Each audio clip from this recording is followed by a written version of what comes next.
Leader, I'm going live now.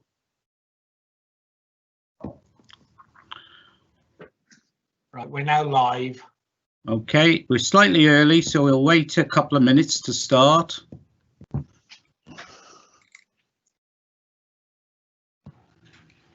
Leader, can I remind everybody to please go on mute if you're not on mute, other than yourself? Yeah.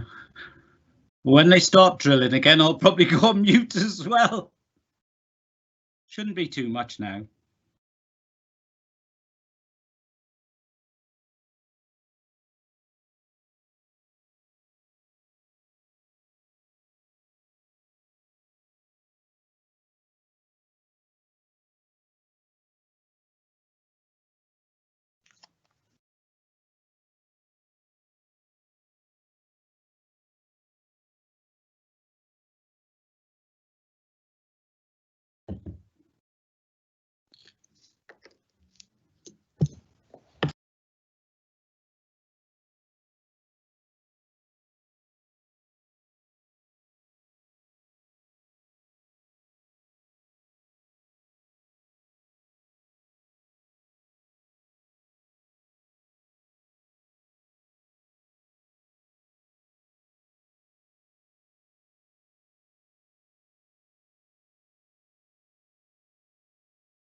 Good afternoon, everyone. It's 1 o'clock, so I'll make a start and welcome to this Cabinet meeting.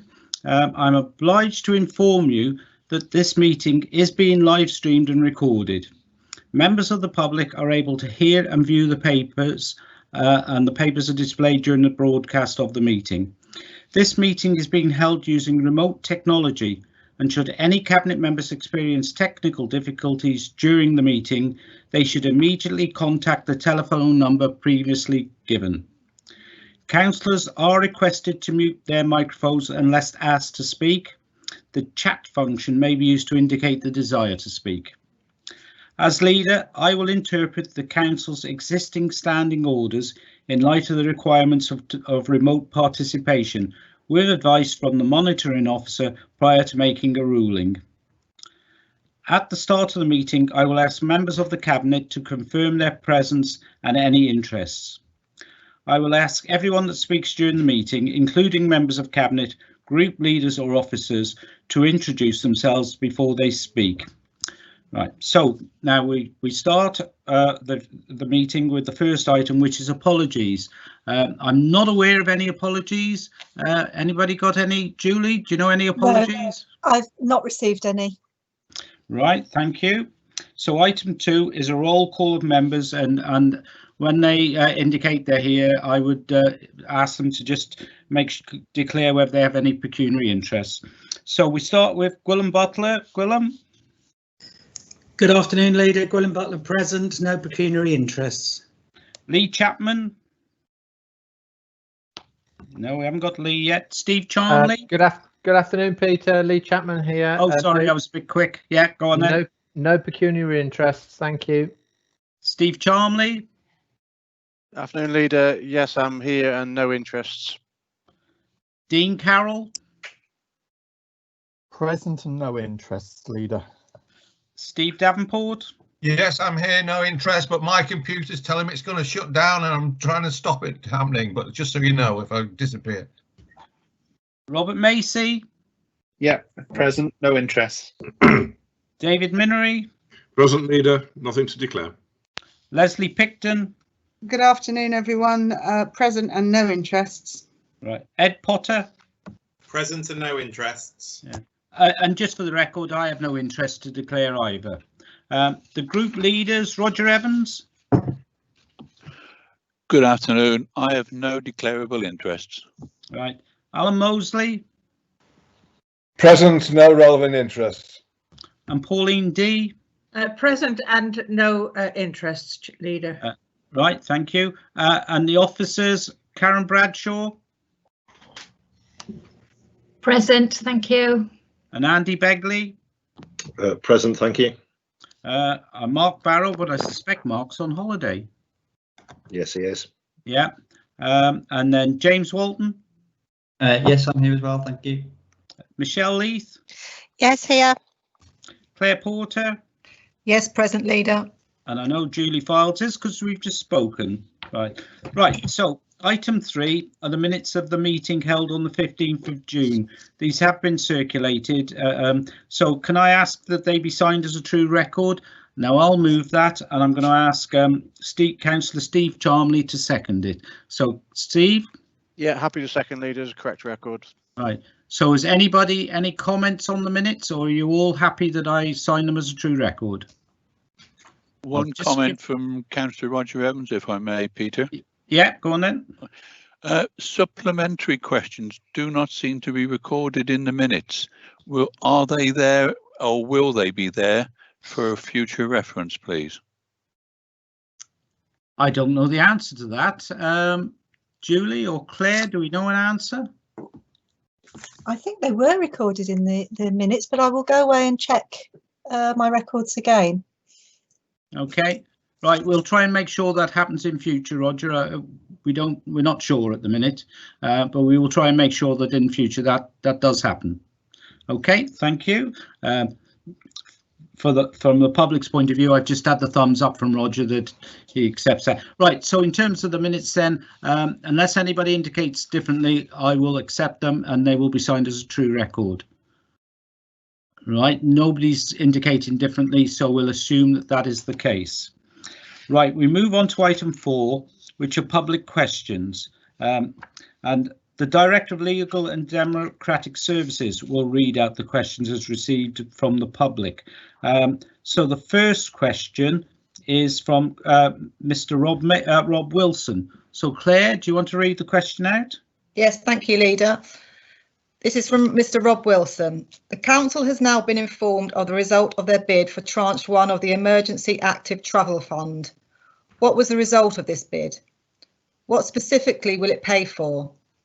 Bids for the remaining 80% of the Emergency Active Travel Fund in Tranche 2 must be made by this summer. The Department for Transport has informed councils that ministers wish to see more ambitious plans being put forward. Whilst the changes to our town centres are welcome, people must be enabled to make short journeys in their communities by walking or cycling. What will form the basis of Shropshire Council's Tranche 2 bid? Will existing cycle lanes be protected with wands or other means, for example along Otley Road and up Abbey Foregate? Will existing road space be reallocated to protect cycle lanes, such as along Smithfield Road or over the English Bridge? Will it take an area-wide approach to form low-traffic neighbourhoods, using point closures and temporary bus gates, for example in Port Hill, to deal with the knock-on effects of the New Street scheme? All of these approaches were specifically suggested by the Department of Transport in their original guidance to local authorities in May. Right, thank you, Claire. I'm going to ask Councillor Steve Davenport to respond. Steve? Yes, thank you, Rob, for your question. At the time of writing this response, no confirmation has been received from the Department of Transport to the Council's bid for Active Travel Fund. The fund is in 2 tranches, £86,000, the tranche 2, £346,000. A bid of £86,000 has been submitted and we await that response. No details have been provided on what tranche 2 should be, or the criteria, and we await the detail. We have an extremely good working relation with the DFT and we are making inquiries about this issue. The interventions made to date in the town centres relating to social distancing have been made. This is another part of the funding from a different arm of government to support our high streets. These interventions in the main are temporarily wide footpaths, temporary road closures to aid pedestrian and to comply with distancing. We have received and also regular liaison from public health colleagues, town councils, business improvement districts. The incentive here is to encourage people to return to the town centres by making them feel safe, by creating wider spaces that allow social distancing to create a welcoming environment. Data from our business improvement districts reflects this. That said, we are active. We were active travel. We can be incorporated such as cycling, walking, integral. This is integral, that is work, and our intention is to, in initial start, has already begun and on this with temporary cycleway in New Street, Shrewsbury, although nothing that funding specific guidance on tranche 2 has yet been received. Where we can install cycle lanes, such as segregating them with wands, this would be our intent, of which would complement the existing 1,800 miles of cycleways that we will refresh and confirm in our final bid once we have guidance on clear criteria. Suffice to say that staff have surveyed the plans. Preparations should be also noted that funding from the government provided competitive bid, not automatically allocated to each authority. I would reassure that our bid will be submitted, and once the criteria and allocation of any additional funds is known, cycling, walking interventions will be made, subject to necessary approvals and considerate with the funding received. Okay, thank you, Steve. Now, question 2 is from Mrs. Diane Peacock, or Ms. Claire, are you going to read this one out, Claire Porter? Yes, thank you. And there are 5 questions from Ms. Diane Peacock. This is with regard to COVID-19, and this is the first of her questions. How many residents who died in Shropshire care homes between the 1st of March and the 30th of June had COVID-19 on their death certificates? Thank you. And I'm going to ask Councillor Dean Carroll to respond. Dean? Thank you, Leader. The COVID-19 deaths data for care homes in Shropshire is available on the National Audit Office website. We have included a link to the data below, which you'll receive in the written version of the answer to your question. Shropshire Council uses the Office for National Statistics data because that has been verified. Okay, thank you, Dean. So back to Claire. The next question, please, Claire. Next question is, what role has Shropshire Council had in overseeing that all care homes in Shropshire have had appropriate and timely supplies of PPE and safe levels of testing for staff and residents? Thank you. And again, I'm going to ask Councillor Dean Carroll to respond. Dean? Thank you. In terms of personal protective equipment, PPE, Shropshire Council has been fully engaged with supporting care homes with the supply of PPE. The primary responsibility to purchase PPE is with the care home as an independent organisation. However, due to the unpredictable situation and PPE shortages, Shropshire Council actively supported the care sector. Working with Shropshire Partners in Care, a list of suppliers who have current supplies has been maintained through the Shropshire Partners in Care website continuously. In addition, Shropshire Council have established a PPE supply emergency helpline, providing a single point of access for organisations to contact for emergency PPE when business as usual supply chains have been exhausted. For those using the services, PPE emergency supply is designed to see providers through a few days of their specific needs and will be provided wherever possible. Whilst we cannot guarantee that all requests can be met, we will try our best to fulfil requests through emergency local resilience forum drops of PPE, central donations, and by sourcing mutual aid locally and regionally with our health and care sector partners. Distribution of PPE across the whole system in Shropshire, Telford and Wrekin was monitored and operationalised via a cross-system bespoke dashboard developed by the information technology team at Shropshire Council. Supplies of PPE are monitored daily and have been reported by care homes as sufficient since mid-May. In addition, care home reports on the daily tracker where there are any PPE shortages, and this is picked up through the care home support team, who contact the home to ascertain the issue and provide support. In terms of testing now, testing is driven nationally, and locally Shropshire Council have worked with Shropshire, Telford and Wrekin partners across healthcare to facilitate testing in response to the need to expand our local testing offer throughout the changing guidance. We now have new pathways available to support patient and care home residents and key worker testing. There are 4 clear pathways. The first is symptomatic staff. The second is asymptomatic staff. The third is GP referral of symptomatic residents. And the fourth is training the trainer. Care homes have been tested, however, to build in resilience and future-proof for further testing requirements. All Shropshire care homes have received training to allow them to test their own staff and residents.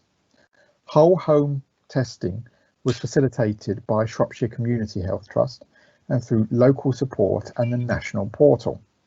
We have in place a team of adult social care, infection control and public health experts who have, through a coordinated approach, been in touch with all homes regularly throughout the pandemic. The calls review PPE, infection control and testing for both staff and residents. Thank you, Dean. Now, question 4, again, I'm going back to Claire Porter. Claire? Thank you, Leader. For those residential homes without in-house nursing, what hands-on clinical support has been redeployed to assist the care of COVID-19 or suspected COVID-19 residents? Thank you. And back to Dean Carroll, Councillor Dean Carroll, to respond. Dean? Thank you. In relation to the 1st of May guidance, the clinical commissioning groups have been working with all primary care and community providers in Shropshire to ensure that care homes have more frequent contact with primary care and timely access to clinical advice, including support for care home residents through personalised care and support planning as required. To facilitate this, every Shropshire care home now has a nominated clinical lead within general practice. The clinical lead acts as a link person for each home, providing consistent oversight, with weekly check-ins and involvement in arrangements for medication reviews and care planning, including collaborative decisions around hospital admissions and end-of-life care planning as required. And this includes advanced care planning, respect and do not resuscitate agreements. Other specifics to consider adding about the multidisciplinary teams depending on the detail required. Medicine management and optimisation and pharmacies. Support provided by the clinical commissioning group, medicines management team and the management care homes team are being aligned with the primary care networks to provide named clinical pharmacist and pharmacy technician support with structured medication review and general supply and medication queries. The team will also have embedded clinical pharmacist support in the multidisciplinary teams. Midland Partnership Trust will be providing access to specialist pharmacy advice for learning disabilities, elderly, mentally infirm and general mental health. Links with dementia specialist staff, especially regarding the elderly mentally infirm in homes, and named clinical leads for care homes and an assigned clinical lead to the care sector focused on COVID-19 system-wide task and finish group. Primary and community services work with the care home to identify those patients at the highest risk, including but not limited to those with suspected or confirmed COVID-19 symptoms. Wherever possible, support for patients will be through a multidisciplinary team, which will be facilitated by the introduction and use of remote monitoring of patients using pulse oximeters and other equipment. Shropshire, Telford and Wrekin Care Sector Group have mapped the current primary and community care provision to support care homes, and key actions that are required are included in the Care Sector Group Action Plan. In summary, this includes modelling how the Shropshire Community Health Trust neighbourhood teams model can be expanded across Shropshire, Telford and Wrekin and fully integrate with primary care, refining how the neighbourhood teams prioritise and wrap around patients, enhancing work on individual care plans, including end-of-life plans, expanding the scope of medication reviews to incorporate the full neighbourhood team. This is to include on-hospital discharge, implement new tools to map need and demand to highlight capacity needs in local areas, and finally to support with information technology connectivity to support remote working and virtual consultations. Thank you, Dean. Now we move to question 5, and again it's from Miss Diane Peacock, and I'm going to ask Claire again to read it out. Claire. Thank you, Leader. How many excess deaths of care home residents in care homes, hospitals and/or other locations such as hospices were reported from the 1st of March to the 30th of June in Shropshire? Thank you. Right, I'm going to ask Councillor Dean Carroll to respond. Dean. Thank you. The excess deaths data that has been provided is not local and has been calculated by Public Health England from the Office of National Statistics data. There is a link to this below on the written response you'll receive. We are not currently in a position to share this data. However, we are communicating with Public Health England and will share the data when we're able to do so. Additional information is available from the Office of National Statistics. Excess deaths would be reported through the Office of National Statistics, and this is not currently published at a local authority level. Both links will be provided in the written answer that you'll receive. Okay, thank you, Dean. So the last question is question 6, again from Miss Diane Peacock, and again I'm going to ask Claire Porter to read it out. Claire. Thank you. In view of the following: 1, the last Shropshire Health and Adult Social Care Overview and Scrutiny Committee was on the 20th of January 2020. 2, access to the appropriate types and volume of PPE for care home staff was widely publicised as inadequate as late as May 2020 and may still be in short supply in some care homes. 3, according to guidance updated on the 19th of June, discharges from hospital to care homes still include patients who have tested positive for COVID-19. And 4, all staff working in Shropshire care homes have still not had regular COVID-19 tests. What alternative scrutiny processes and additional safeguards have the Council put in place since the 20th of January 2020 to minimise the impact of COVID-19 on the health and well-being of Shropshire care home residents? How effective has this been? Thank you, Claire. I'm going to ask Councillor Dean Carroll again to respond. Dean. Thank you. To increase visibility, accessibility and consistency, each care home has been allocated a local authority key contact who speaks to the home on a weekly basis or as agreed to suit the home. The focus of the support offered is led by the home, but supplemented by insights from a wide range of information sources, such as the National Health Service's Mail and National Capacity Tracker update, tracker data and information sharing across the system through Public Health England and local public health infection prevention and control, primary care network and local resilience forums to ensure that any issues are identified and addressed appropriately.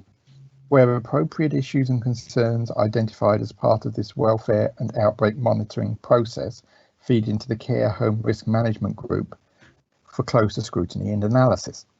A joint action plan and risk management process has been agreed system-wide and is a clear and practical guide to wrap around care home support.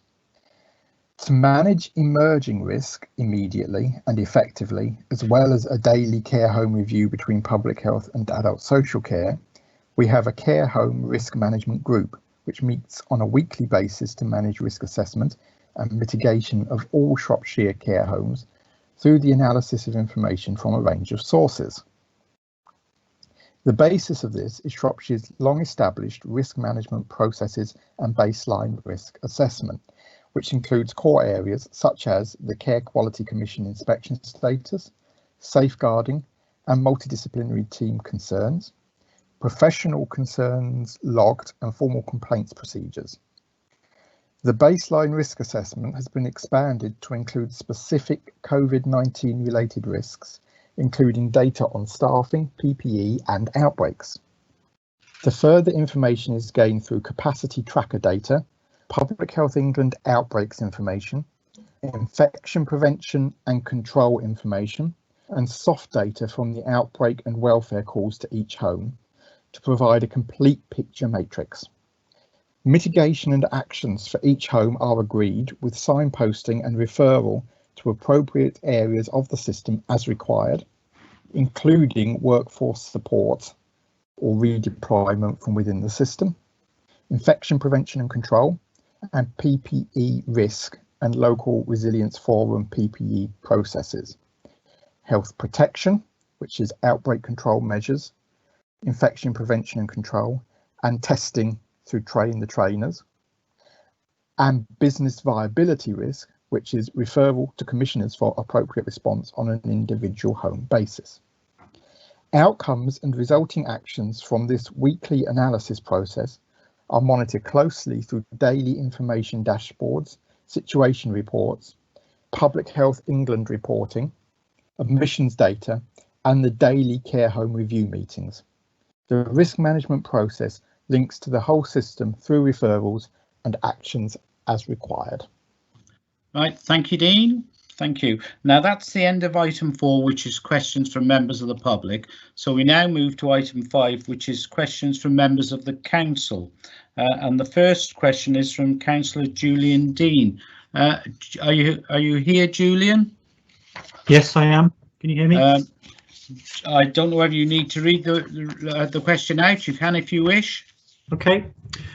In combating institutionalised discrimination and racism, it's widely recognised that data plays a crucial part in the design of appropriate practices and policies.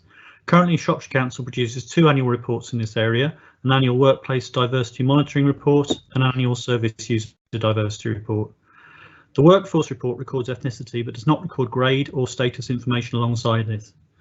Without this, it is not possible to draw conclusions regarding internal promotion or whether measures are needed to improve the range of grades for those from, for example, BAME backgrounds. Can this information be collected and reported on?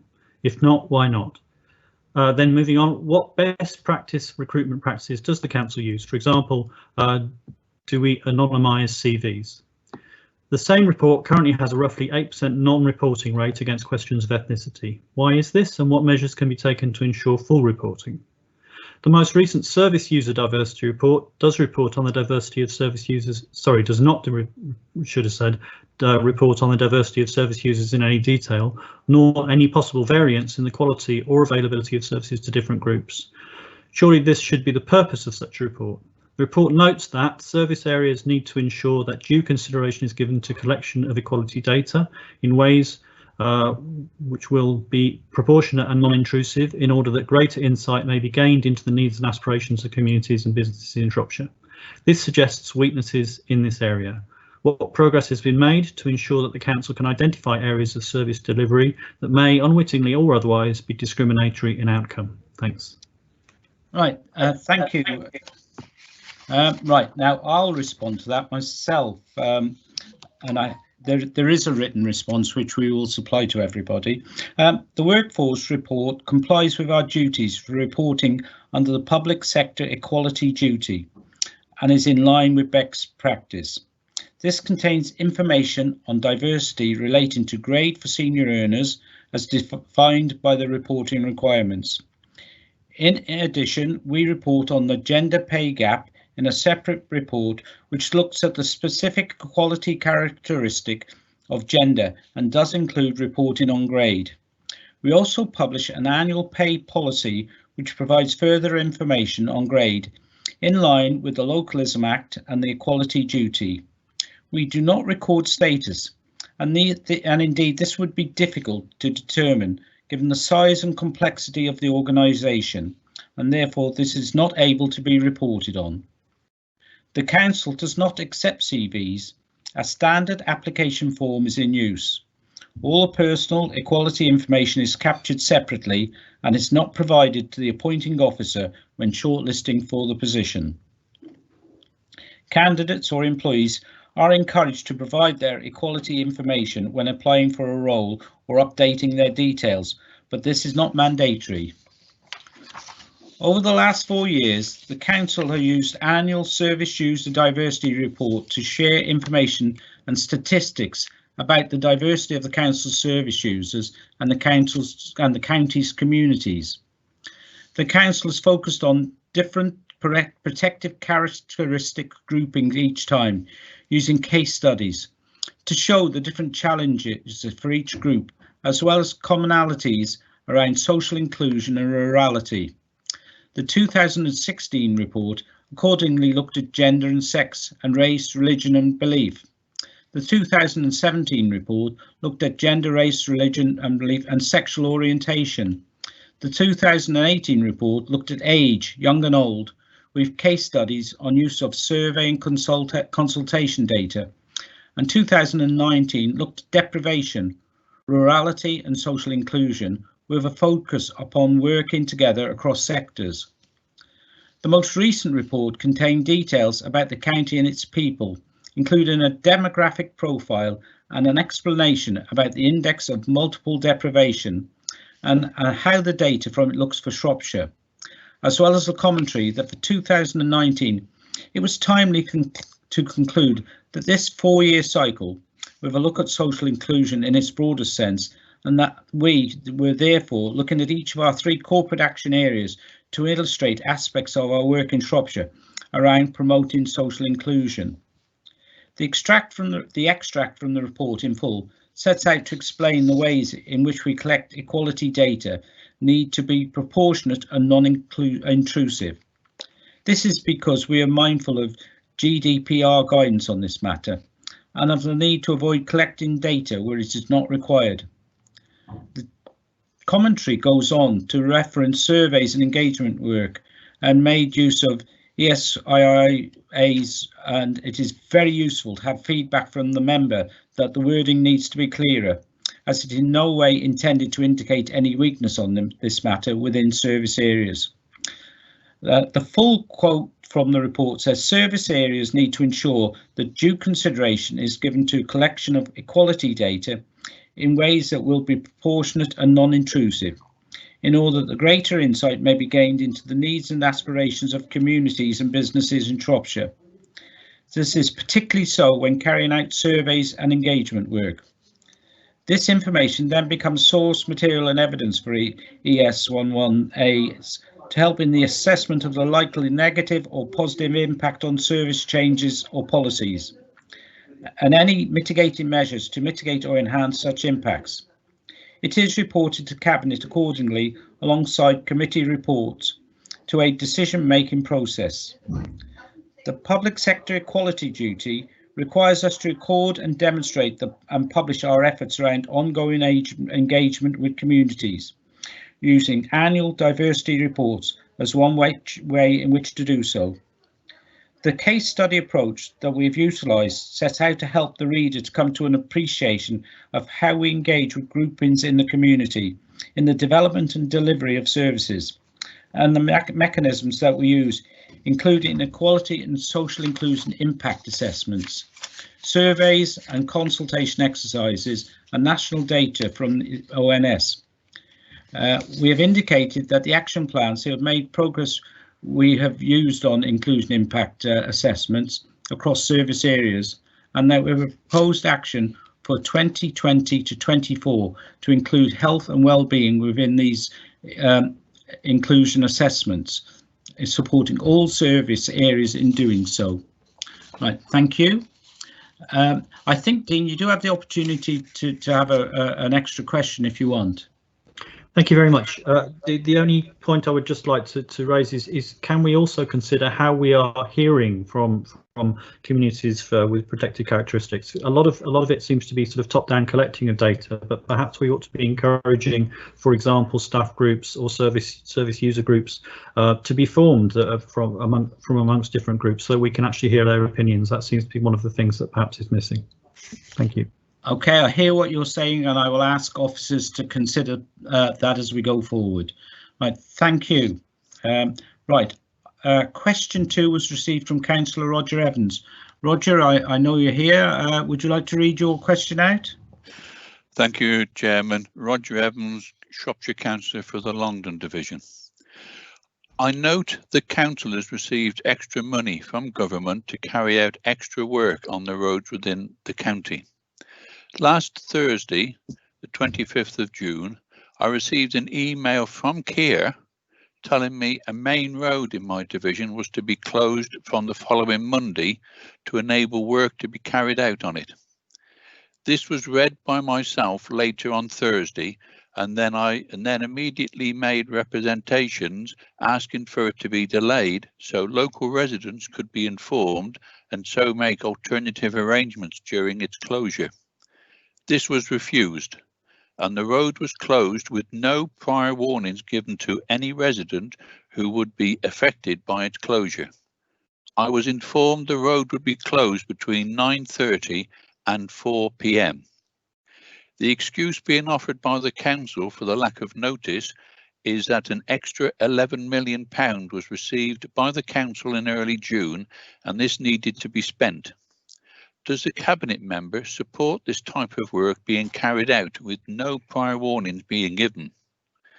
Since the start of the work, I have received many messages of complaint from a number of residents also complaining direct to the council. Bus services also had to be cancelled at short notice due to the diverted route not being suitable for them. Amongst the complaints made, 2 examples are shown below and which I will read out. First one, I am appalled at the closure of Longdon Road Hookygate without the appropriate prior notice that would have allowed residents time to plan alternative arrangements. I have made my feelings known to Shropshire Council both by email and by telephone. Shropshire Council have phoned me back and apologised for the lack of appropriate notice. I have 2 observations. 1, no work was carried out today between Redhill Drive and the A5 bridge. 2, they finished work and opened the road by 2:30. Shropshire Council should care more about the people who ultimately pay their wages. Second message. Roger, I got up especially early today to do some essential shopping, planning to return home by 8:30 a.m. I discovered the contractors were beginning to close the road at 7:30 a.m. I successfully completed my shopping at Radbrook and was returning home at 8:20 a.m. when I met road closure signs at Nobold Lane. I complained to the person on duty that the works do not start until 9:30 a.m. He said he was only following orders and their work starts at 8 a.m. I said that I had heard it all before in World War II and got out of my car, moved the bollards and drove home. No work was taking place at that time.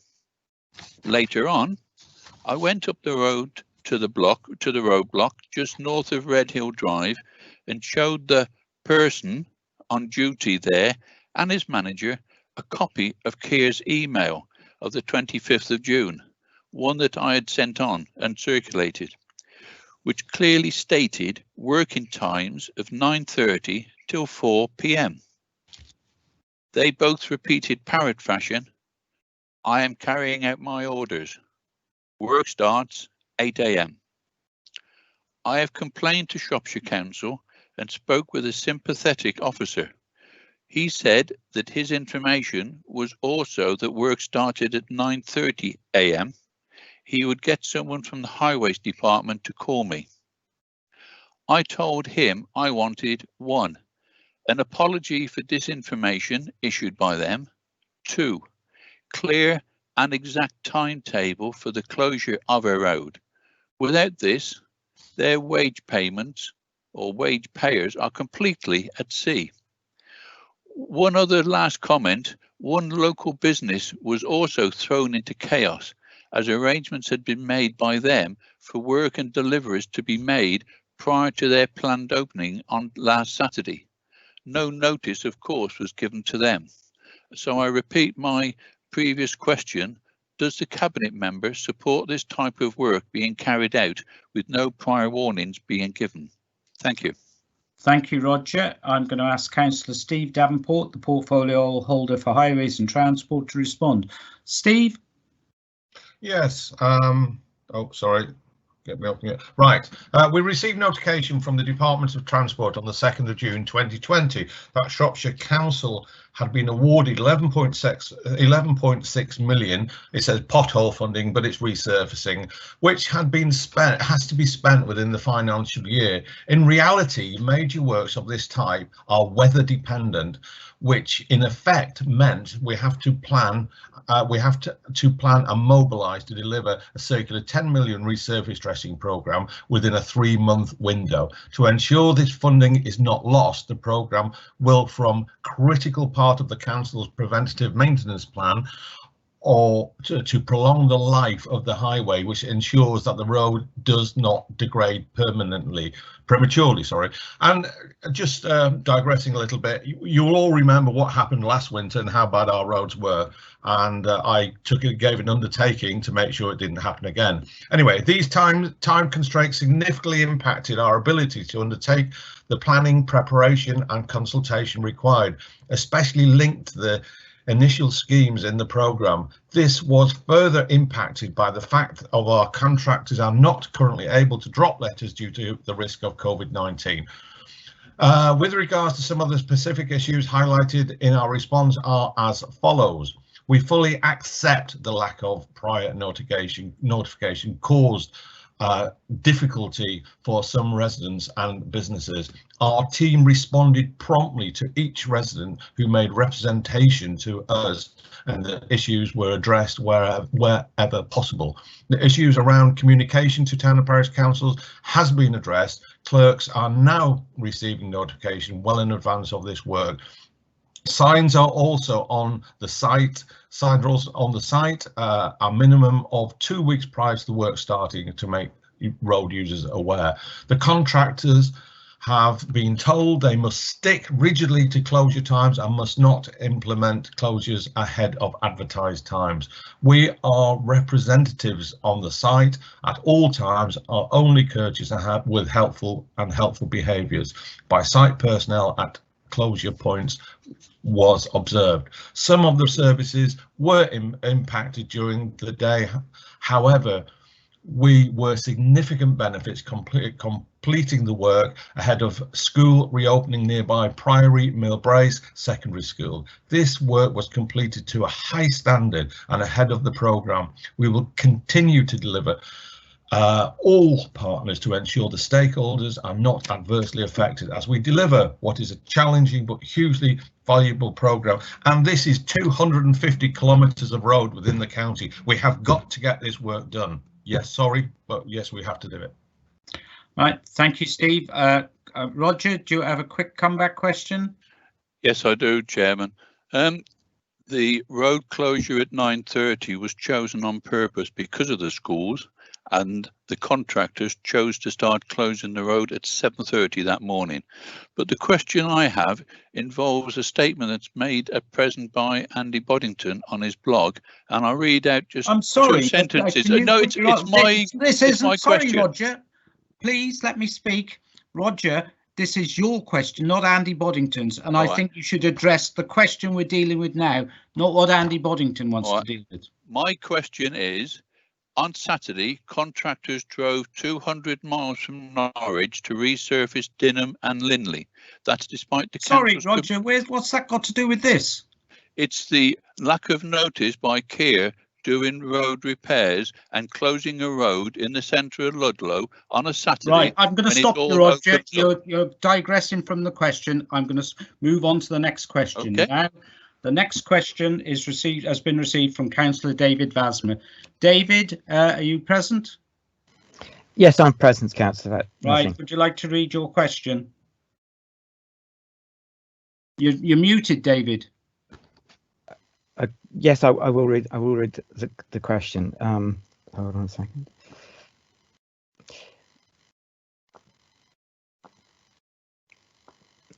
In the report from item 7 today on page 18, section 15.2 and table 13, it outlines that Shropshire brought forward capital receipts of 20.478 million from 2018-19 and 5.135 million in 2019-20, and they've been the authority to finance this year's capital programme without any prudential borrowing.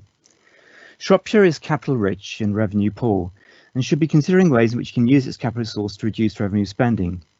Therefore, when Shropshire Mind approached Shropshire to buy the former Training and Development Centre on Racecourse Crescent in Underdale, it would seem an ideal opportunity to help a local charity which supports people who might otherwise need support from authorities' social care budgets, whilst accepting that the capital receipt might be less than the market rate for a housing development.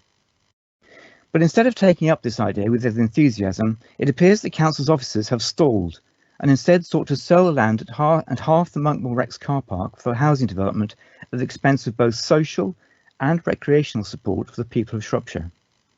I'm sure that the council's leader and his lead members, especially those responsible for social care and recreation, do not want to appear like rapacious developers only interested in how much money they can make. I would like to think that they have the best interests of all residents as a top priority. So I would like to ask that a review is undertaken of the sale of the former Training Development Centre on Racecourse Crescent so that proper negotiation could be held with Shropshire Mind and their partners with a view to maximising the overall benefits that this building and land could generate for the people of Shropshire. OK, thank you, David. I'm going to ask Councillor Steve Charmley, the portfolio holder for Assets, Economic Growth and Regeneration, to respond. Steve. Yeah, thank you. Thank you, Leader. The council is not in a position of being capital rich and revenue poor. The position on cash flow may be leading to this misinterpretation. Capital receipts were brought forward not because of a surplus, but because the council did not fully meet its anticipated expenditure programme by 31st of March 2020, and will therefore be committing this money in 21-22. The capital strategy approved by council on the 27th of Feb this year set out the existing expectations for capital spending and demonstrates a significant deficit in the capital funding available to the council in the medium term and beyond. A shortfall in capital receipts of 9.5 million in the next 3 years alone. The capital strategy is a mechanism by which we can ensure that strategic decisions are taken to use the limited funds we have to deliver the council's key outcomes. Therefore, in light of the above, the former Training and Development Centre has previously been earmarked for disposal and has been promoted for development within the earlier planning policy calls for sites. It's identified as a potential capital receipt and currently supports the future years programme, and therefore any disposal at less than best consideration would create a further pressure on the capital programme and would increase the current projected shortfall. The proposed use is consistent with the surrounding residential area, and work is ongoing to ensure that any future development protects accessibility to the adjacent recreational ground. OK, thank you, Steve. Now we move on to question 4. Councillor Vasma here, Councillor. Yeah, David, yes. Yeah, come on then. Quick follow-up. Just that the amount of money is quite small because the Shropshire Mind are willing to buy this this property. So I would thought for just a very small amount of money, you could get tremendous benefit for the people of Shropshire. Steve, do you want to respond? Yeah, I'd just say, we are looking at all options for the site still. As I said, it is in the local plan as a development site, but every option is still on the table at this stage. We are in the evaluation process. OK, thank you. Question 4 again is from Councillor David Vasma. David. Thank you, Councillor Nussing.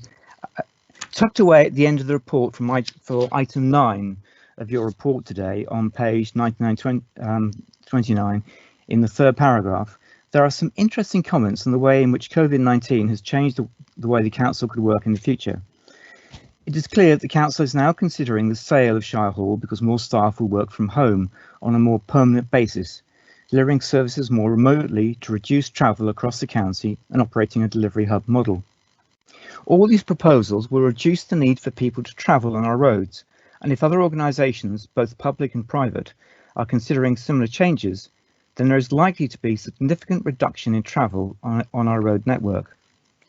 Will Shropshire therefore follow the logic of its own post-COVID-19 planning and review the need for the North West Relief Road? Okay, thank you. I've got here that the responses from the portfolio for assets, economic growth and regeneration. Steve Charmley, is that right, Steve, with you? I wasn't sure whether you or Steve Davenport were doing this one. I can do. I suppose it splits across both of us. I'll give an answer. I don't mind either. Okay, Steve Charmley then. Steve? Yeah.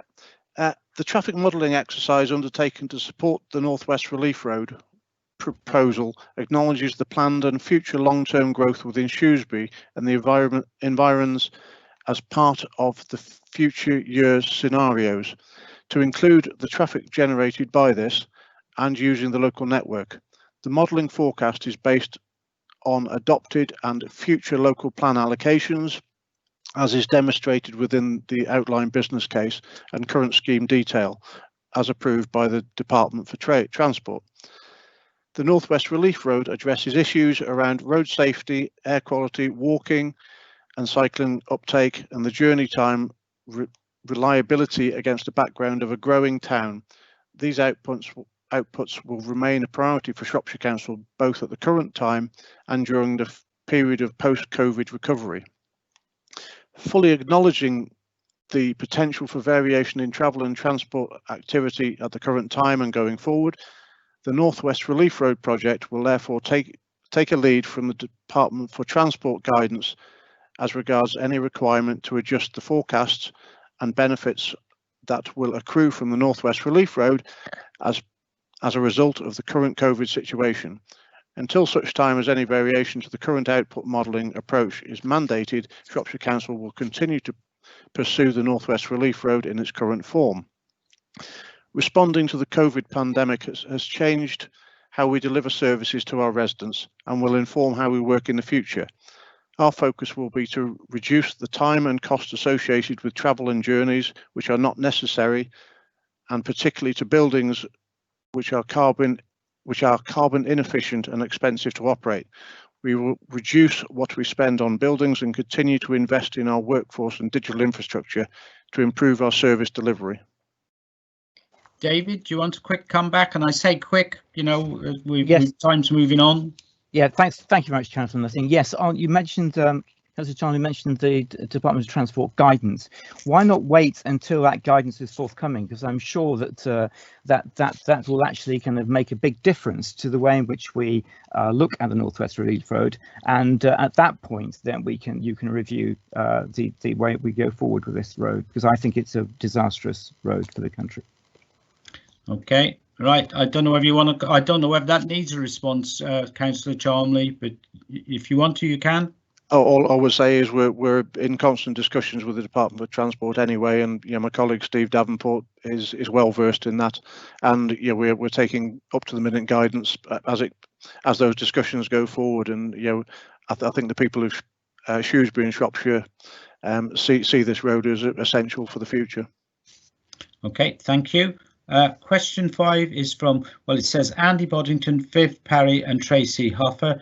I'm sure one of them will be present to put the question. Would one of you like to put the question? Thanks. Councillor Andy Boddington on behalf of myself, Viv Parry and Tracy Hoffer. Urgent road closures under experimental traffic regulation orders are in place in towns across the county to promote social distancing during the current epidemic. What assessment, such as equality impact assessments, was carried out before the closure of the likely impact on disabled people and those of limited mobility who need to access essential services and shops? What evaluation is taking place to examine how closures affect people with mobility issues, what evaluation is taking place to examine how closures affect retail and service trade in our market towns and the county town. Okay, thank you, Andy. I'm going to ask Steve Davenport, the portfolio holder for highways and transport, to respond. Steve? Yeah, hi. Right, and there's various answers to this, but I'll make a start. Highways has core responsibilities and specific guidance to work but please be assured that the partnership working across the council is being undertaken to provide a package of measures to support and provide guidance to our local towns and making positive interventions. This is a dynamic situation that will continue to evolve, and as such it is important to consider all implications for the changes that are made to support our town centres. And then I've got what assessment was carried out, right? As part of the preparatory work, discussions with the council's equality officer was undertaken, and the equality and social inclusion impact assessment was drafted to consider social distancing interventions, the government's guidance and the public health advice. And this equality and social inclusion impact assessment is stated clearly in any decision report approved prior to any TRO, traffic regulation order, being processed. As part of the process, each traffic regulation order requires a risk assessment of the possible impacts across the number of areas such as travel, public transport, safety issues, etc., to enable a rationalised decision to be reached as part of the assessment process liaison with blue light services, bus companies, local members and other staff. Also asked for determining the outcome. So this is a multi, not Shropshire Council, not just Shropshire Council. As part of the process for the orders in place, is ongoing consultation, and the route is via the formal route of traffic engineering mailbox. In addition, comments are also being collected via customer service centre and sent through designated email addresses for social distancing measures, so that any query, compliment or clarification can be sought and responses collated and responded to in an organised manner. Prior to the engagement by staff with stakeholders has such taken place, staff have met and continue to liaise with town councils, local members, business improvement districts where applicable. Where required, we are amending and adjusting the interventions within which confines the order to ensure that issues are taken into account, feedback shared, actioned accordingly. Where possible, liaison and business improvement districts and colleagues in economic growth provide extra data to use footfall, present and detailed picture of how towns are performing. We can analyse the data from car park machines, which charges are being made at the moment to obtain times, patterns of use and other area feedback from colleagues in economic growth, town council bids, etc. Support being provided by other services within the town, for example, and businesses support guidance that is being issued to all businesses to provide guidance and safety. In relation to street trading, new planning laws, footway permits allow traders to receive a package of support. The current feedback and pavement allocations are significantly increasing, and this is to allow all our towns to work, to do business, to move forward, and let's hope we can take it all away eventually and we don't need to do anything. Thank you. Okay, thank you, Steve. A quick comebacks if you wanted, Andy, but I mean quick. Okay, fair enough. It just picks up on the point that Roger made about notices. The main road into Ludlow for buses, which is Teamside, is going to be closed between 20th of July and I think it's 14th of August. And that means that on Fridays and Saturdays, when King Street is closed, there'll be no buses into the town centre. So what is happening about coordination between one bit of roadworks and bus services and everything else in transport, we will lose our bus services for 2 days every week during this closure. Okay, thank you. I don't know whose phone's going. It's not mine. It's right, fine, Steve. apologies. Steve, do you want to respond Yes. to that? Look, Andy, if you want to contact me directly, I will find out what's happening in Ludlow in particular during these issues. Okay, we'll leave you to deal with that locally. Right, that's the end of member questions, item 5. So we move to item 6, which is scrutiny items, but there are no scrutiny items at this meeting. So we will move on to item 7, which is the financial outturn. And I'm going to ask Councillor David Minery, the portfolio holder for finance and corporate support, to explain the item. David. Yes, thank you, Leader. Yes, it's David Minery here, member for Market Drayton West. This is the, as the title suggests, the annual report on how we fared against the budget that was set back in February of 2018.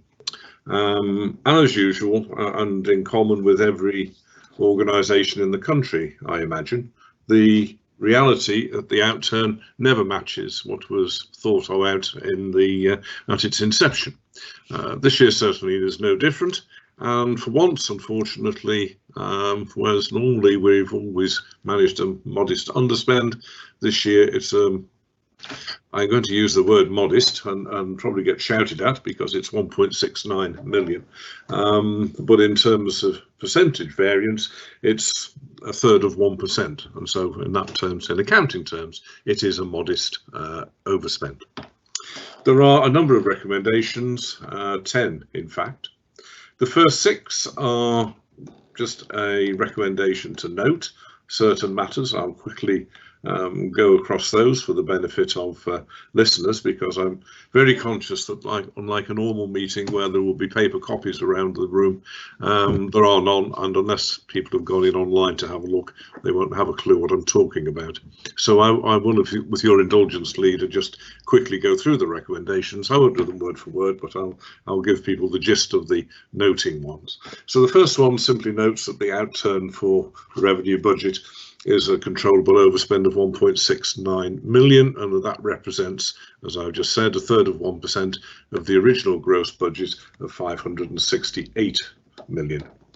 To also note that that position has been secured by using 400.46 million of the general fund and 0.38 million of the coronavirus funding in order to reduce the overspend somewhat. Had it not been for those, it would have been in the region of 2.5 million.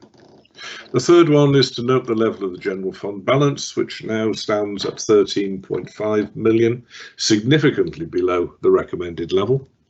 The fourth one is to note the outturn for the housing revenue account is an underspend of 4.1 million, and that the level of the housing revenue account reserve now stands at 10 million. Fifth one is to note the increase in the level of earmarked reserves and provisions, which doesn't include delegated school balances of 1.9 million in 2019-20, and the underlying reasons for this. And finally, for noting that the level of school balances now stand at 1.89 million, down from 4.17 million 12 months previously. Items for approval then, Leader. The first one is item G, which is to approve the net budget variations of 9.71 million to the 29-20 capital programme, detailed in Appendix 1, Table 5, and the reprofiled 19-20 capital budget of 70.9 million. Next one, H, is to approve the reprofiled capital budgets of 127.309 million for 2021. Including slippage of 11.773 million from 1920 and 89.835 million for 21-22 and 103.11 million for 22-23, also as detailed in Appendix 5, at this time on Table 15. The next one is to accept the outturn expenditure set out in Appendix 5 of 59.209 million, representing 83% of the revised capital budget for 1920, And last but not least, to approve retaining a balance of capital receipts set aside of 19.619 million as at the 31st of March 2020 to generate a one-off minimum revenue provision saving of 0.693 million in 2021. As I mentioned, Leader, there are a number of appendices. I'm not going to even attempt to take people through them, or else we would still be sitting here talking at tea time. There will undoubtedly be questions on the content, which colleagues in Cabinet will doubtless respond to today if they can, or in writing subsequently, as indeed so will I, should there be anything that's not immediately obvious. But I will move those recommendations, Leader, and see what anybody else wishes to contribute to the discussion. Thank you. Okay, thank you. I'm more than happy to second that report. Financially, it's been a challenging time, but I think we're generally in reasonable condition considering everything that's gone on. I've got Councillor Roger Evans wishes to speak on this item. Now, Roger, because we're doing this remotely, I'm not going to allow you to keep popping in and out. So if you've got a question to ask, you must ask it now. Roger. Thank you, Peter. It is a short question because I understand the situation we're in. I note the statement made that only 2/3 of the savings that were needed to be made in 2019-20 were made. If this is the same for this current year, then the prospects for next year, as detailed, is i.e. in 2021-22, it will be catastrophic. This will of course depend on what sort of bailout is offered by the government. So if savings are not delivered yet again, or it seems they will not be made, will you be putting in place a spending and recruitment freeze as the former chief executive had to do in each of the last 4 years? Complete. Finished, Peter. Okay. David, do you want to respond? I'll say something. Yes, certainly, Leader. Well. I'll respond to that, and no doubt you'll also want to add something to it. I think there are a number of reasons why some of the savings targets were not met, and it's not entirely down to the effects of the floods and the effects of the pandemic, but that has not helped our cause as we got towards the end of the year. It is very notable that some of the, well, we call them savings, but actually some of it was meant to be income generation, couldn't happen because of matters outside of our control. But the overriding thrust, Roger, of your question is, if we don't achieve the savings this time and next time, what will we do? Well, we're confident at the moment that we will achieve these savings and that we will be able to manage these figures. We are, as any responsible administration would, looking at alternative means of delivering services. I think one of your colleagues earlier has referred to the fact that the working at Shire Hall is changing. There will undoubtedly be a reduction in cost pressures from that. So there are a number of things that are currently being reviewed and which will become a little bit more obvious as we head through the financial year. Thank you. I'd just like to comment on our general situation. I am confident that the one-off funding that we receive from government will be continued this year, and next year may not be in the same format because there is a fairer funding review we've been promised will take place in the next financial year. It was supposed to take place this year, but it's in the next financial year, and that will address some of the underlying issues with revenue budgets from the government.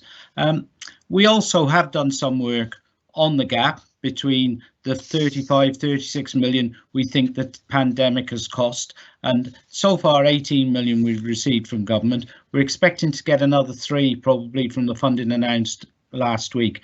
But also, if you look at the letter that came last week, it talks about making up some of the income generation that we have lost, and we think that we'll probably get the best part of 7 million from that, which takes us up around the 28 million. And also, if you look at what's going on with council tax and business rates lost income, that's to be spread over future years, and the government have got a complicated formula of how that will happen. So at the moment there is a funding gap, but it's much nearer 4 or 5 million than the 20 or 30 million that is being commented on. We've still got to address it, and we've still got to be very tight in the way we do budgeting. But no, we're not expecting spending freezes or freezes on recruitment. In effect, we do that all the time. We really are controlling our budgets much more tightly these days than we have in the past, and we only employ people if we really, really need them in the present circumstances. So I don't think we need to address that. Right, now there are some recommendations. I ought to ask if anybody else wishes to speak. Anybody in Cabinet wish to speak? No, it's all quiet. Right, so unless anybody's got anything else to say, then we will move to the recommendations. Councillor Minory has explained them in some detail, and they are up on the screens for everybody to see. So David's moved them, I've seconded them.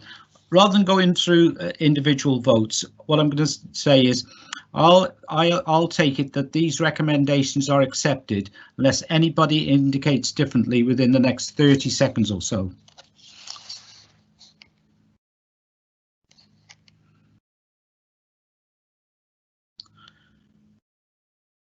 Right, I'm not getting any indications differently, so we will accept that those recommendations are accepted by Cabinet. Thank you. And now we will move on to item 8, which is Treasury Management Update Quarter 4 2019-2020. And again, I'm going to ask Councillor David Minory to actually introduce this item. David. Yes, thank you, Leader. This is the traditional quarterly report and the final one for the 1920 financial year that details what the council has managed to achieve and its investment team has managed to achieve in terms of the return on the spare cash that's sloshing around. It's important at this point, I think, to say, as I always do, or usually do, that there is no direct correlation between the amount of money sitting in the bank at any one time and the amount of reserves that we have. The council is one of those organisations that receives money in peaks and troughs. It doesn't have a general flow of income throughout the year, but it does have a general flow of expenditure. So from time to time we find ourselves sitting on many millions of pounds, in actual fact, that we know are not going to be needed for any purpose until much later in the year, or very often the following year, and so that is invested. So this report deals with the results of that investment, and it says right at the very beginning in the summary, during the fourth quarter of 1920, the internal team achieved a return of 1.03% on the council's cash balances, outperforming the benchmark by 0.59%. This amounts to additional income of £232,080 during that quarter, which was included in the council's outturn position in the monthly revenue monitor. In other words, to go back to the paper I've just presented, if they hadn't have achieved that, the deficit would have been a little bit higher than the figure that's been declared. So I will do what I usually do at this point and ask that my congratulations to the team are recorded, because time after time after time we see that they manage to outperform the benchmark, and it's quite incredible what they actually do when looking sometimes at what other councils achieve or fail to achieve with their treasury management. We do have an excellent team, and I'm really grateful to them for the hard work that they do. So there was only a very simple recommendation, Leader, which is that members are asked to accept the position as set out in the report. Thank you. Okay, I'm quite happy to second that report. I think we do well within the circumstances that exist at the moment, and like Councillor David Minory, I would congratulate the team on their performance. Again, Roger Evans has asked to speak on this item. Roger. Okay, thank you, Peter. I add my congratulations to the Treasury team for getting the interest that is there, and it's quarter 4, so I presume all the figures in it relate to the end of the financial year, the end of March. And I note on page 58, it shows that Shropshire Council has got £157 million invested in cash in the banks, all of it due for redemption during sometime this year. What plans are there to actually spend any of this £157 million, invest so that we can get a return in future years to help boost our revenue income, to help us pay for things, services that this council needs to deliver to its residents? Thank you. Okay, I'm going to ask Councillor David Minery to respond. I'm sure he's going to talk about cash flow, but if he doesn't, I will. But David. Yes, thank you, Leader. Well, I think we repeatedly get these type of questions, and there is no correlation whatsoever between the amount of money sitting in the bank at any one time and the amount of money that we can invest in projects such as Invest to Save at any one time, because it is, as I tried to explain earlier, that when we get to the end of a year or any accounting period, we will have a lot of money sitting in reserves which is needed to be spent during the ensuing 12 months. So whilst it appears to be attractive, we can look at £150 million and imagine what we could do with that, but the reality is that that money is going to be needed for something else as we go through the year, or at the very latest the following financial year, and so it's not as simple as it seems, unfortunately. I only wish it was. The management team that we have are excellent at timing their putting money into the market and bringing it back, and we do lend internally between various parts of the council during the year if we know that money is going to come back in before the end of the financial year. But rest assured that there is an investment board, that we do invest in schemes as and when we believe that the money is available. But please don't be carried away into thinking that that £150 million is all available to spend at the present time, because that just isn't the case. Thank you, David. Yeah, in terms of cash flow, the 157 million, much of that, between 50 and 60 million, is actually cash flow money that's coming in and out of the authority at any one time. Now, we do have some money of our own. I mean, it's not all sloshing around in earmarked reserves and various reserves, but that is money we are required to keep as a safety net for various schemes.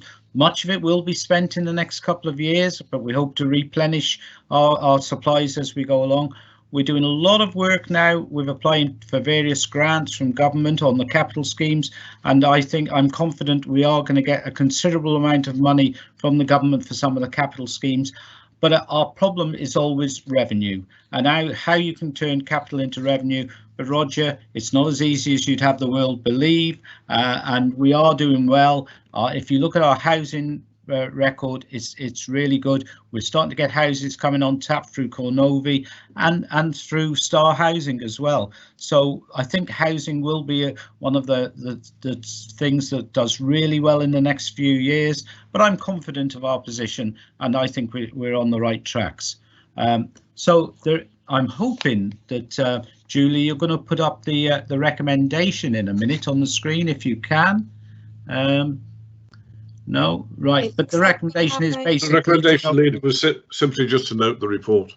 Yeah, okay, so again, like I did last time, I'll give people a few seconds, but if we don't get a response back in the next 20 or 30 seconds, I'll assume the Cabinet accepts the report.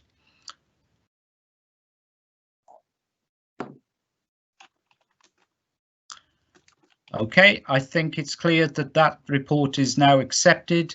So we move on to the next item, which is item 9, which is this financial strategy.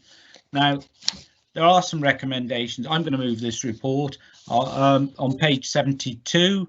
So I'll read the recommendations out, but I have to say the financial situation at the moment is a moving target. There's money coming in and out because of the pandemic all the time, and as you will see, there are more and more announcements by government about funding at any one time, and it's quite and we do need to be careful to understand that this is a moving situation, which we will probably have to review in the autumn when things are clearer on exactly what we get from from the government.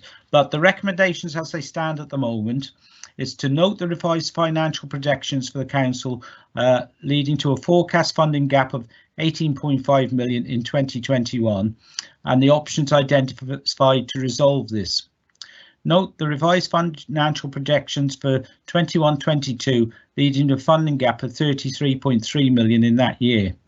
Note that with additional government intervention to support the shortfall in costs in 2021, confirmation of one-off grants for 21-22 and delivery of existing savings targets in both financial years and utilisation of the financial strategy reserve, a balanced budget over the next 2 financial years can be achieved.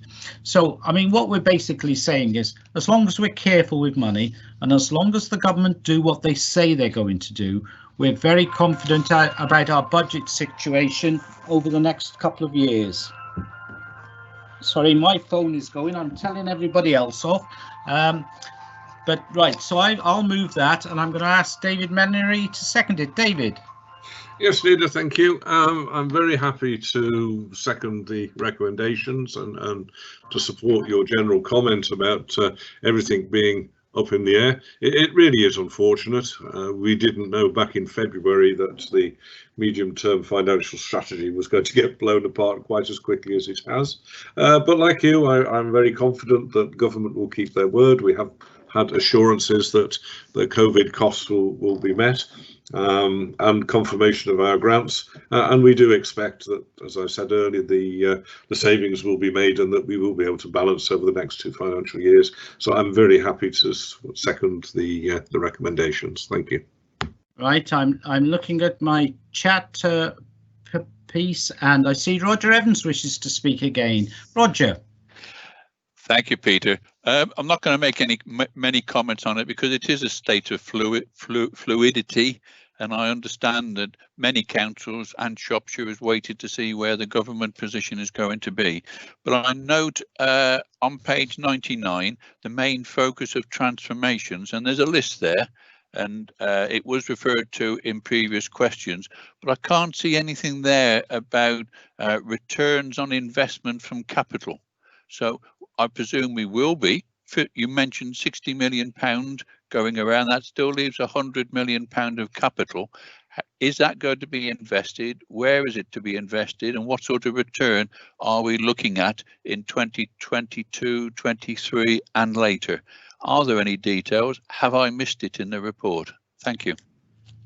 I don't think you've missed it in the report because we're very careful what we're saying. We are reviewing everything we do as a council. We are expecting to change the way we work. We've been a very centralised council in the Shire Hall, and we're actually actively considering, especially in view of what's gone on the last 3 months, just how much we can diversify and have officers working from home, whether member meetings can some of them can carry on in this format. There will have to be meetings where we all get together, either in the Shire Hall or somewhere similar. But we do think as a council, we will be changing the way we work. I would like to see us have more of a presence in the market towns and have some departments working more remotely. I think there are all sorts of options in the future, and I wouldn't say that we're going to do one thing or another. It's very much a matter of thinking about how we go forward as a council. I'm confident we've gotten some ideas together which will make us a better council, because at the moment I do find this council has been working has a silo mentality and the old county council mentality, and I've been trying to change that. I'm confident that will now change as we go forward, and it will be one of the remits for a new chief executive to actually make change happen within the council so that we do work differently as we go forward. And I think that will therefore produce savings to the council. We are also investing hugely in housing. The report to the last council meeting explained all that, and we will be doing schemes. We're looking at the shopping centres in Shrewsbury and the various options there. I think Mile End will be coming on stream in the next few months. We're making huge progress with that, and we're looking at schemes all around the county. There's a big housing scheme likely at Ellesmere on land in our possession. So there's lots going on, and I think that would be right. Now, Roger's asked to speak again, but it does need to be short. Time is marching on. Roger. All right. Thank you, Peter. I just put a request in, not needed, because I was going to ask, are there any targets and dates? And I think you just covered that in it, and that's what I was going to ask. Thank you. OK, thank you. Right, again, unless any other member of Cabinet wishes to speak, I'm going to do what I've done the last couple of times. The recommendations are on the board, and we have sort of gone through them. So unless anybody says anything different in the next few seconds, I'm going to assume that that recommendation is accepted by Cabinet. So I'll give you a few seconds just to make sure that I'm on the right track. OK. Nobody seems to indicate any differently, so we'll assume that that report is accepted and the recommendations in full are accepted. Thank you very much.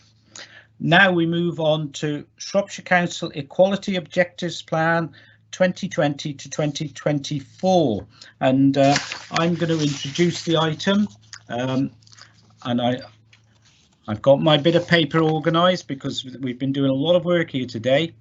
As a council, we've always been committed to equality and valuing diversity within our workforce and our local communities. Our goal is to ensure that this commitment is embedded in our day-to-day working practices with all our customers, colleagues and partners.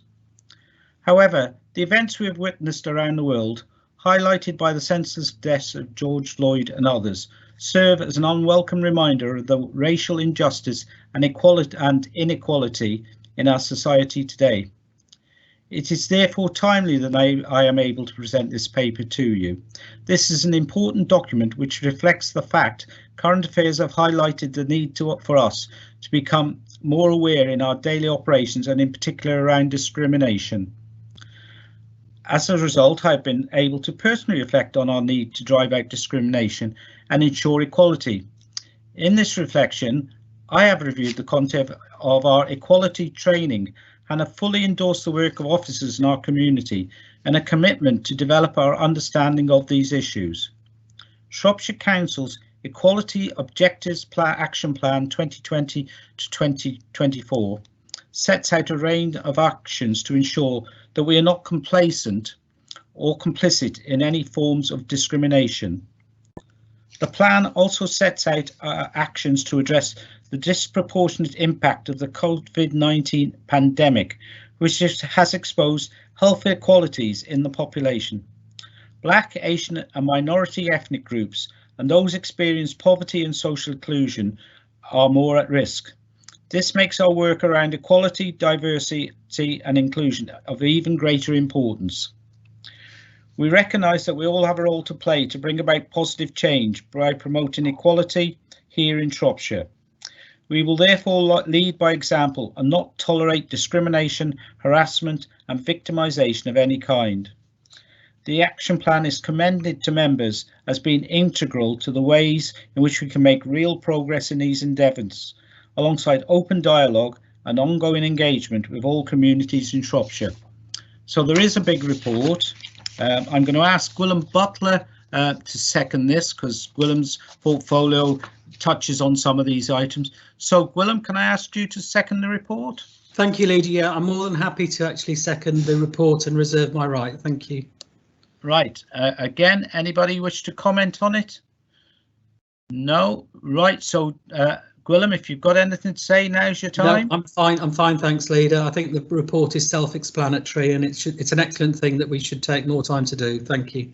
OK, thank you very much. So again, I'm going to assume that the report and the recommendations are accepted unless anybody indicates differently in the next few seconds.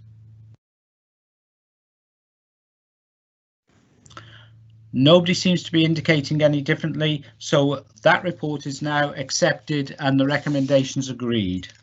Now we do need to move on. We have got a private item, that a confidential item we need to consider. So I am going to ask that we exclude the press and the public, which can be done remotely. So I propose that in accordance with the provisions of Schedule 12A of the Local Government Act 1972 and paragraph 10.4 part 3 of the Council's Access to Procedure Rules, the public and press be excluded from the meeting during the consideration of the following items. And I'm going to ask Councillor Steve Charmley to second that. Steve? Yeah, happy to second, Leader. Right, and again, I'll give anybody a few seconds if they want to say anything different, but I'm going to assume that that is accepted unless anybody indicates differently in the next few seconds. No, that nobody seems to be indicating anything differently, so that is accepted, and therefore we're going to exclude the public and the press from the rest of the meeting. And I'm going to wait a few seconds to carry